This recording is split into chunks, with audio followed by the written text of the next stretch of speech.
Bismillahirrahmanirrahim. Assalamualaikum warahmatullahi wabarakatuh. Bertemu lagi dengan channel Rumah Bercerita. Dari rumah kami bercerita, dari rumah kami memberikan manfaat. Oke, teman-teman semuanya, di kesempatan kali ini kita bertemu lagi dengan narasumber kita, dengan kawan kita, sahabat kita, Ustaz Atep. Bagaimana kabarnya? Alhamdulillah, luar biasa. Boleh dipanggil Akang gitu ya? Boleh, bebas. Boleh, bebas. Yang penting jangan ujang. Ya.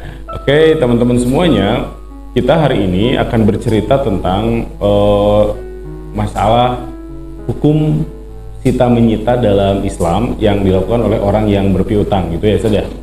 Jadi tentunya Islam sebagai agama yang menyeluruh, komprehensif, itu mengatur tidak hanya masalah hutang, tapi bagaimana efek dari yang lainnya, misalnya yaitu kan orang yang berhutang punya aset ya saja. Yeah. Nah, orang yang berhutang punya aset, apakah nanti asetnya boleh diambil oleh orang yang berpiutang atau tidak? Secara paksa. Ya, termasuk kan ada ya komunikasi yang baik atau nanti bahkan secara paksa. Oke, untuk memanfaatkan waktu kita langsung berikan ke Ustaz Atep. Namun sebelumnya pastikan subscribe channel ini agar teman-teman bisa memberikan mendapatkan informasi dari kami, juga bisa memberikan masukan. Insya Allah teman-teman sudah ada yang siap nanti ya, Ustaz Kang Asep Yumna, juga Ustaz Abina Yuri sama Kang Sufi, juga teman-teman yang lainnya yang akan bercerita di channel ini. Oke Ustaz, mangga bagaimana hukum terkait sita menyita yang dilakukan oleh orang yang berpiutang, baik secara baik-baik gitu ya, atau nanti mungkin ya efeknya ya setelah baik-baik ya paksa gitu. Baik. Sebelumnya Assalamualaikum warahmatullahi wabarakatuh. Waalaikumsalam warahmatullahi wabarakatuh. Teman-teman Rumah Bercerita yang dimuliakan Allah Subhanahu wa taala.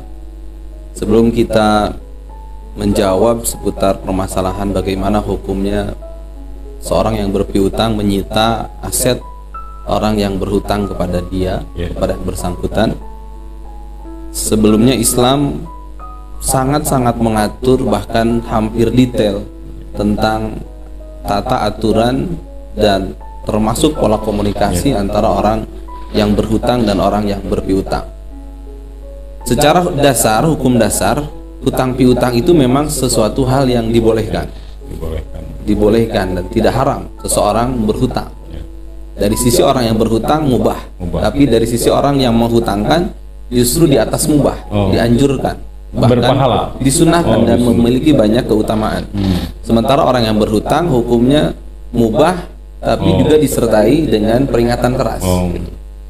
Kita nanti bahas di lain waktu bagaimana hukum hutang dan piutangnya.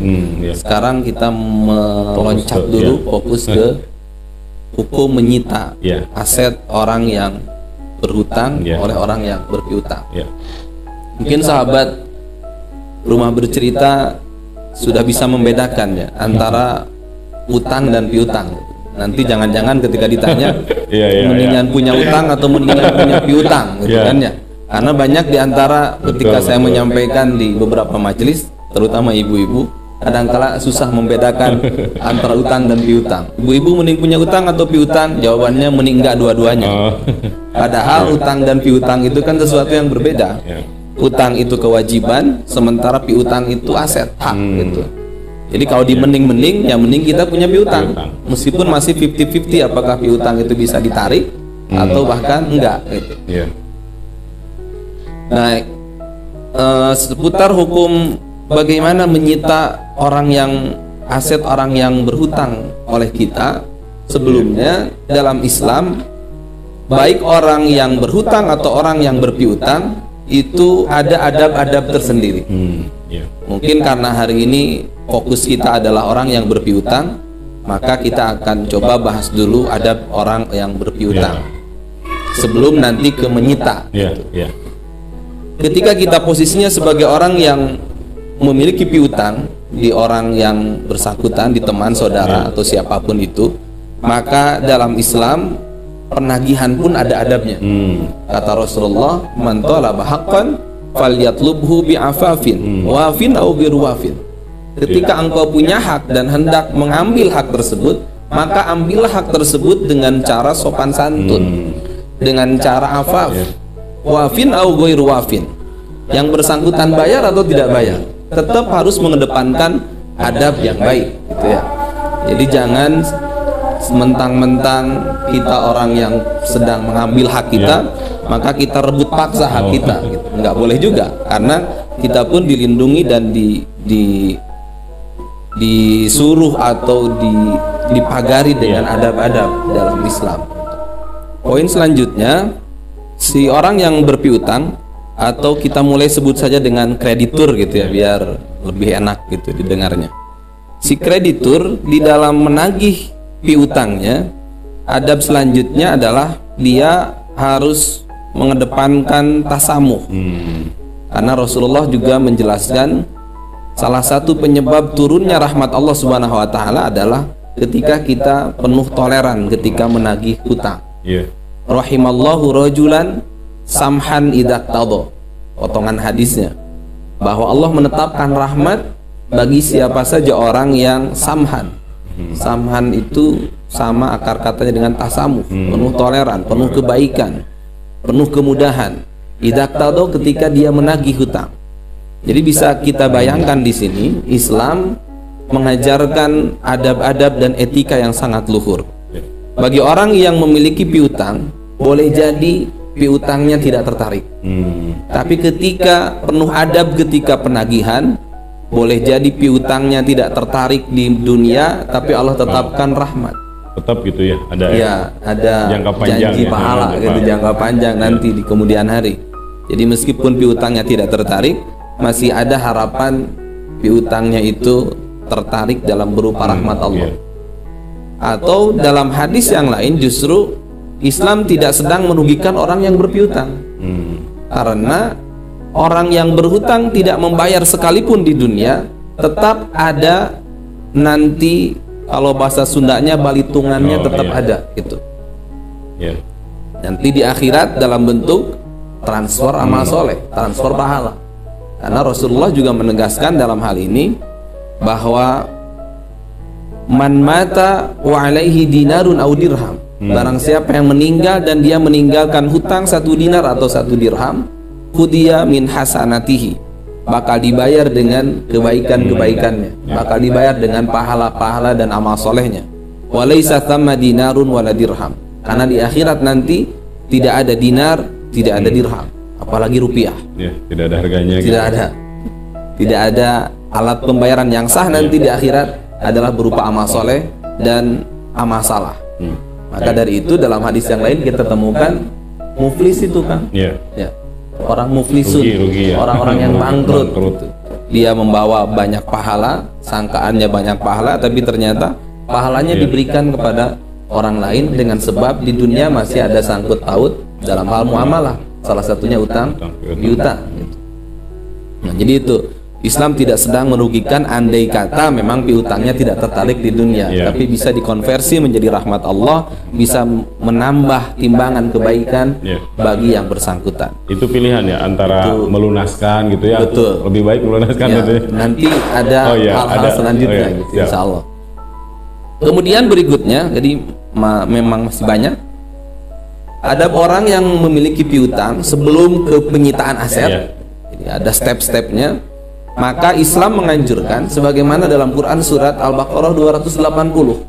Wa in kana dzu usratin fanadhiratun ila maisarah wa an tasaddaqu khairul lakum in kuntum ta'lamun. Di sebelum ke penyitaan aset ada hal yang harus diperhatikan oleh orang yang memiliki piutang. Apa itu? Ya, ini melakukan indharul mu'sir. Indharul mu'sir itu penangguhan penerimaan pembayaran. Bisa jadi dengan ditambah temponya, atau bisa dalam bahasanya di rescheduling gitu, dipermudah gitu. Hari ini belum bisa, boleh jadi bulan depan, atau boleh jadi tahun depan dengan cicilan yang lebih diringankan, atau seperti apalah kebijakan-kebijakannya. Itu indharul mu'sir, memberikan penangguhan pembayaran, kemudahan ya, dan itu berupa kemudahan kan bagi orang yang berhutang, dimudahkan. Meskipun demikian, tetap jangan merasa mentang-mentang sedang dimudahkan, karena orang yang berhutang itu senantiasa dalam kewajiban. Semakin berat, semakin lama dia dalam kewajiban. Meskipun kebaikan dalam dalam perspektif orang yang berpiutang gitu. Jadi harus indhurul mu'sir. Dalam Al-Qur'an, barang siapa yang ketika wa in kana dzu usratin, ketika orang yang berhutang kepadamu dalam kesulitan, fanadhiratun ila maisarah. Dan luar biasanya lagi Islam menjanjikan pahala yang sangat besar bagi orang yang berpiutang dan sanggup melakukan indhurul mu'sir. Sanggup melakukan penangguhan. Apa itu? Hadis Rasul mengatakan, man ahabba ayyudhillahu Allah fi yaumin la dhilla illa dhilluh falyundhir mu'siran aw liyadhu anhu. Barang siapa yang menginginkan dia diberikan naungan nanti di yaumil akhir, di mana tidak ada yang mampu memberikan naungan kecuali naungan Allah Subhanahu wa taala, falyundhir mu'siran, maka lakukan indhurul mu'sir. Lakukan penangguhan pembayaran. Kalau saya tanya, berat atau sangat berat? Luar biasa gitu. Masih berat menangguhkan pembayaran atau berat tahajud? Berat penanggungan. Dua-duanya berat. Tahajud berat, menangguhkan menerima pembayaran juga berat. Karena memang kebutuhan dua-duanya kebutuhan, dan Allah menjanjikan pahala yang luar biasa. Kalau memang tidak berat, mungkin pahalanya enteng-enteng saja. Tapi karena ini pahalanya, kita akan diberikan naungan oleh Allah, di mana tidak ada naungan kecuali naungan dari Allah. Falyundhir mu'siran, sebatas memberikan penangguhan penahanan, tidak menghilangkan hak kita, hanya diundur saja kan, diundurkan, tidak lantas dihilangkan oleh Allah, tapi kemudian pilihan terakhir auliyadhu anhu, atau bebaskan sama sekali. Dalam bahasa Al-Quran, wa antasaddaqu khairul lakum in kuntum ta'lamun. Jadi kalau indhurul mu'sir ternyata masih tidak bayar, maka pilihan lain ada di tangan berikutnya, maka write off dalam bahasa akunting. Jadi dihapus, diputihkan gitu. Diputihkan. Dalam bahasa fikih muamalahnya ibro gitu. Lunas ya. Dilunas, dianggap lunas gitu. Dan ibro ini akad yang tidak memerlukan qabul. Teman-teman ketahui ya. Dia hanya butuh ikrar. Jadi ketika seseorang mengikrarkan, maka sudah jadi kan? Orang yang memberikan piutang, mengatakan, bos bayar lunaskeun we gitu. Seperti itu, maka lunas. Gitu. Karena dia telah bersedekah, ibaratnya dia bersedekah. Harus dengan kesadaran atau harus terpaksa? Dengan kesadaran. Kalau terpaksa? Terpaksa mungkin nanti pahalanya tidak sesempurna orang yang sadar gitu ya. Tapi lunas tetap gitu. Tetap lunas. Jadi ketika orang mengatakan hutang di si A, hutang di si B, saya anggap lunas, saya anggap kebaikan, dan saya anggap sedekah, maka itu ibro, dan pahalanya sangat luar biasa. Allah rahasiakan pahalanya, wa antasaddaqu khairul lakum in kuntum ta'lamun. Mesti ini lebih besar daripada sekedar Allah memberikan naungan. Pasti naungan dapat, dan di luar itu Allah janjikan sesuatu yang sangat luar biasa dibanding hanya menangguhan pembayaran. Gitu. Jadi itu ada step-step yang harus difahami oleh orang yang berpiutang. Jadi jangan langsung tidak terbayar, langsung penyitaan dan sebagainya. Sita menyita itu adalah sebagai langkah terakhir. Bukan Islam tidak memperbolehkan, boleh saja kita mengambil hak, tapi hanya sebatas hak yang kita miliki di orang tersebut. Artinya kaidah tentang riba pun berlaku. Jadi jangan sampai nanti barang yang kita sita ternyata jauh melebihi hutang yang bersangkutan. Kita punya piutangnya 10 juta, kita nyita barang yang 20 juta, maka riba. Di samping itu, Islam memberikan syarat yang ketat. Siapa saja yang boleh disita. Ada gitu ya? Ada gitu, karena nanti beda perlakuannya antara orang yang memang dia tidak bayar itu memang benar-benar tidak mampu, atau karena memang berleha-leha gitu. Berleha-leha dan api-api tidak mampu gitu. Kalau kita bilang pura-pura kaya, pura-pura tidak mampu, padahal dalam kehidupannya mampu. Itu dalam bahasa hadis disebutnya layul wajid gitu. Maka ketika seseorang layul wajid itu dia mampu bayar tapi tidak mau bayar, maka hilun irduhu wa uqubatuhu. Halal kehormatannya, halal juga sanksinya. Mungkin inilah sebagian kalangan yang memperbolehkan adanya sita, berpatokan kepada hadis ini, bahwa orang yang mangkir, menanti-nanti dalam membayar hutang, maka halal kehormatannya, halal juga sanksinya. Termasuk nanti juga kita ada diskursus tentang perbankan dan lembaga keuangan syariah yang hari ini masih ada sita dan denda. Itu salah satunya patokannya ini gitu. Karena bisa jadi semakin banyak ini materi. nanti ada peluang. Kenapa? Masalah fikih ini kita kan senantiasa ramai gitu. Ada yang boleh, ada yang tidak, dan yang membolehkan baik yang tidak ada sumber pijakannya. Jadi tidak sembarangan gitu. Jadi kita akan semakin tasamuh ketika melihat perbedaan. Termasuk ini sita menyita. Ketika membolehkan itu pun dengan syarat ketat. Siapa yang disita? Yang disita itu ketika karakter orang yang berhutangnya adalah layul wajid. Harus dipastikan dia layul wajid. Kalau hari ini misalkan identifikasinya akan merasa lebih gampang. Dilihat dari aset gitu. Dilihat dari aset atau dari kebiasaan hidupnya. Jalan-jalan wae gitu. Nah, misalkan seperti itu, punya hutang kepada kita 500.000, tapi ternyata gaya hidupnya tiap minggu dia berpoya-poya lebih dari 500.000. Maka hilun irduhu, halal kehormatannya. Mungkin dalam konteks hari ini bolehlah di tag gitu di Facebook, di Instagramnya, sanksi sosialnya, sanksi gitu. sosial gitu. Orang tahu bahwa dia punya utang ke kita misalkan. Itu juga hilun irduhu kan, halal kehormatannya. Yang bersangkutan pasti malu kan ketika di tag. Jangan jalan-jalan terus. Bayar dulu hutang ke saya misalkan di tag orangnya, orang lain kan jadi tahu. Itu hilun irduhu. Kenapa menjadi halal? Karena dia yang memancing. Dianya yang layul wajid. Tapi kalau bukan layul wajid, maka pilihannya adalah indorul muksir, terus ibro, masaddaku khairul lakum, itu lebih baik. Tapi andai kata memang mau ditagih, ya memang itu haknya. Jadi itu memang ada alternatif pilihan sebelum kemudian menyita. Dan andai kata menyita dilakukan harus dengan pertimbangan yang tadi. Kaidah ribanya jangan diabaikan.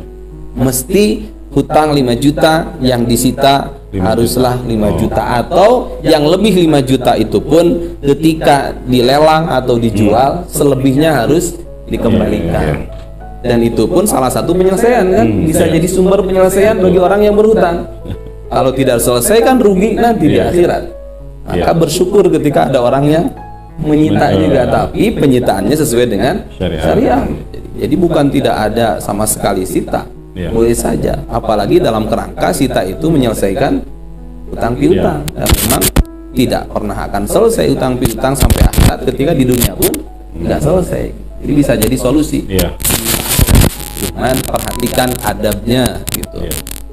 Jadi kan Islam sangat memperhatikan hari ini dan di masa depan gitu ya. Dalam artian bahwa bukan tidak boleh berhutang, tapi ketika dia sudah melalaikan tanggung jawabnya, maka di sana ada turunan hukum atau turunan efek dari hukum ya setelah hutang itu sendiri gitu. Nah maka tentunya teman-teman semuanya ya, bagi yang memiliki hutang, dan kan kalau masih ada waktu tempo mah nggak masalah kan ya. Ini kan yang di luar sudah misalnya temponya 2 tahun, ternyata setelah 2 tahun uangnya ada malah jalan-jalan tapi hutangnya nggak dibayar, kan ini menjadi masalah. Kan di satu sisi kan suka ada orang yang menyisihkan untuk piknik misalnya. Kan ya misalnya nih utangnya 2 tahunan, saya selalu kok nyisihkan buat piknik. Ini kan nggak apa gitu ya, selama dia bertanggung jawab atas hutangnya sesuai dengan komitmen di awal gitu ya, akad di awal gitu. Sesuai perjanjian. Ya betul. Tidak berarti menghalangi orang untuk piknik misalnya nih. Atau misalkan seperti ini, jatuh tempo tanggal 25, tanggal 10 dia sudah punya untuk bayar. Apakah tanggal 11, 12, 13, 14 dan sebelum tanggal 25 itu termasuk menunda-nunda pembayaran hutang? Betul. Nah, saya kira karena perjanjiannya maksimal tanggal 25. Jadi belum termasuk. Baru kemudian lewat tanggal 25, baru ketika dia ada uangnya untuk bayar tapi tidak dibayarkan, baru kena hukum menunda-nunda pembayaran yang dihukumi sebagai zalim.